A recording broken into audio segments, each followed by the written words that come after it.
In the following examples, we are asked to convert, in the first case, between degree, minutes, and seconds to a decimal.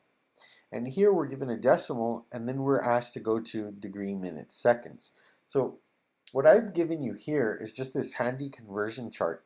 It says 1 minute, which is denoted 1 with an apostrophe, is 1/60th of a degree.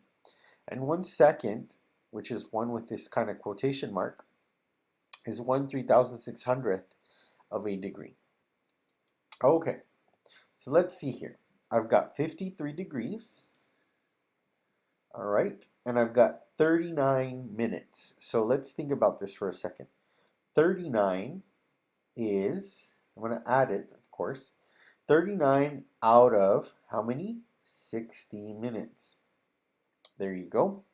And then I've got 2 seconds, so then this is 2 out of 3,600, right, of a degree.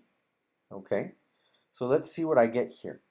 So you just kind of bring everything down. You can compute everything, each one of these on your calculator. You've got 53 degrees, 39 out of 60. The equivalent there is a decimal, 0.65. And 2 out of 3,600 is another decimal, 0.0006. So that's, let's see, tenths, hundredths, thousandths, 10,000, 6 10,000ths as a decimal. But just go ahead and add all of this stuff up, and you end up with 53.6506 degrees. And that is what this is if you convert it to a decimal number in terms of degrees. So this and this is equivalent, but this maybe is handier if you're trying to maybe type it in on your calculator or so. So you can switch between the two forms, but one form may be more convenient than one of the others. So just consider that. Now let's go ahead and take a look at this last example. We have 150 degrees, and let's see, this is tenths, hundredths, 1600ths. So 150 and 1600ths of a degree. All right, so what we're going to do is we're going to say, okay, this is nothing, there's nothing wrong with this, 150 degrees. And then I'm going to take this 0.16 here, and I'm going to find out, well, how many minutes is that? So I'm going to multiply it by 60 minutes.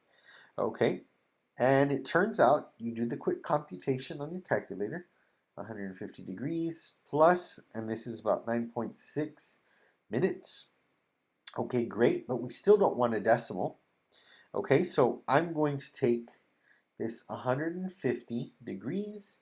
I'm going to take this and add the 9 minutes, and then I'm going to say, okay, 0.6.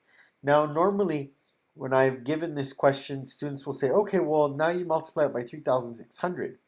But the thing is, we've already multiplied by 60 in this case. So we wouldn't multiply by 3,600th because then we'd be getting some other smaller quantity. Okay? So the idea here is we've already multiplied by 60 in the first case. So now here we just need to multiply by 60, in this case, seconds. So only one more 60, not 3,600. So there might be some confusion there, but think about it for a second. We've already multiplied by 60. Now we just multiply by one more 60, and technically this small little number, which came from over here, which came from way over here, has now been multiplied by 3,600 if you think about it. We had already multiplied by 60 to get this the 0.6 in this case. Okay, so let's go ahead and do that. Well, this right here actually ends up being 36 seconds. So when you string all of this together, you put it all together, you end up getting 150 degrees, you get 9 minutes, and then you get 36 seconds. Okay, so if you've ever used something like Google Maps or some kind of map program online, you've definitely seen readings in terms of the latitude and longitude coordinates where it actually breaks it down to degree, minute, and second. Okay, so next time you're using a program like that online or maybe on your phone, Pay close attention and you actually start seeing these numbers. It's actually quite interesting that you've been using them all this time and you never paid attention, but now you know what it means. So some quick examples on converting between degree minutes and seconds and decimals.